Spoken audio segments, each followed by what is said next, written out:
These rooms are used not only for lawyers to meet with their clients, but also Centrelink might be meeting with a prisoner, counsellors, forensic psychiatrists and psychologists. There's an expectation of what you can tell a professional person is something that will be kept in confidence. If we'd known in 2017 that there was a listening device in that room, we would have demanded that we could use another room.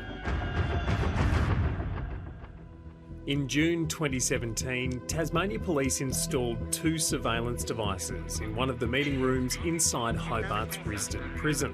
One for audio, the other video and audio. At a nearby police station, the recordings could be monitored in real time. Surveillance in a prison environment is a really serious thing to do. It's a serious breach of privacy for citizens who are already being incarcerated. I'm not convinced that the Jeff Thompson matter would have met that high bar. Jeffrey Ian Thompson was a lawyer acting for Susan Neal-Fraser as she prepared a second appeal against her conviction for killing her partner, Bob Chappell. He disappeared off their yacht in Sandy Bay in 2009 and his body has never been found. Police suspected Thompson was going to assist that appeal by getting prisoner Stephen Gleeson to make a false identification through the use of a photo board.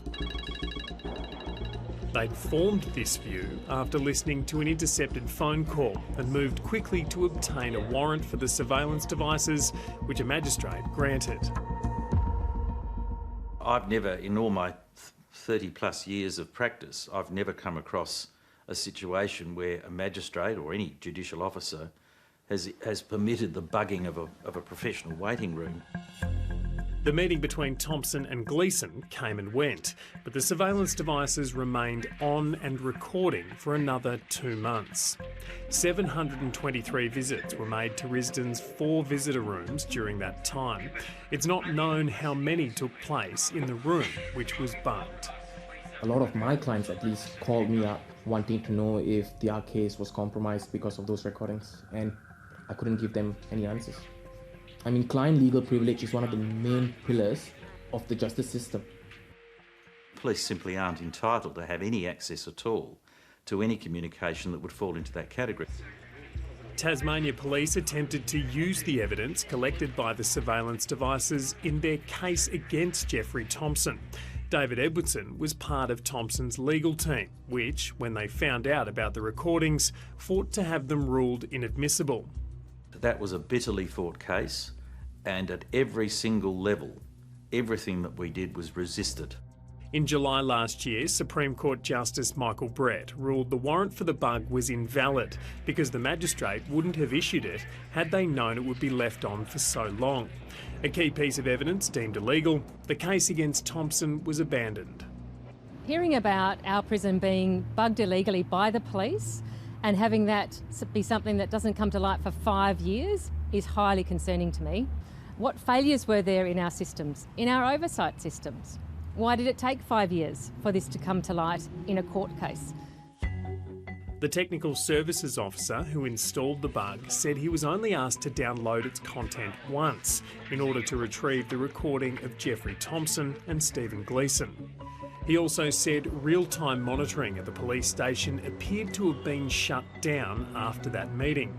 Yet Justice Brett said he couldn't exclude the possibility the material was accessed by police and questioned why the devices were left on, especially given the video camera could be switched off remotely.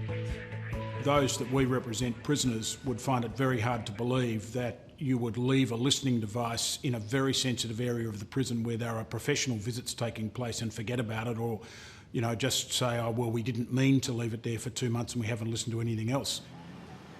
Tasmania Police commissioned the state's former Solicitor General, Michael O'Farrell, to review all surveillance device warrants issued since 2012, allowing them to bug a prison room.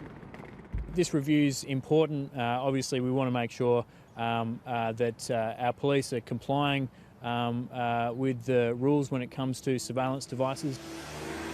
While Tasmania Police insist Mr O'Farrell will have complete independence, the terms of reference set out by the police make it clear they have already decided they did not misuse the recordings. Whilst the hard drive may have captured private conversations unrelated to the Thompson investigation and potentially conversations which were subject to legal professional privilege, they were not listened to or retained by Tasmania Police. Look, nothing to see here response by any police organisation doesn't fill me with any confidence at all. You can't have Taspol in effect setting the parameters of the investigation because it has all the hallmarks of bias, or at least apprehended bias, and it won't give anybody any confidence at all. Tasmania Police declined 730's request for an interview and said it was limited in what it could say prior to the review. Police Minister Felix Ellis rejected the suggestion the review would be perceived as biased. The review's being done by a former Solicitor General, it's not being done by police. Lawyer Greg Barnes believes Mr O'Farrell is so limited by the terms of reference, he won't be able to answer some fundamental questions. How many people used that particular room? What were the nature of the visits? And those people should be contacted, and their lawyers and other professionals should be contacted. But also, there needs to be an inquiry into why it happened and how it happened, and whether or not it has happened previously or has happened again. Unless it is definitively and independently proven otherwise, lawyers say even the suspicion that police could have breached legal privilege will have consequences. There are some people who are in custody who have been sentenced, who have lodged appeals based on this discovery that they could have been compromised.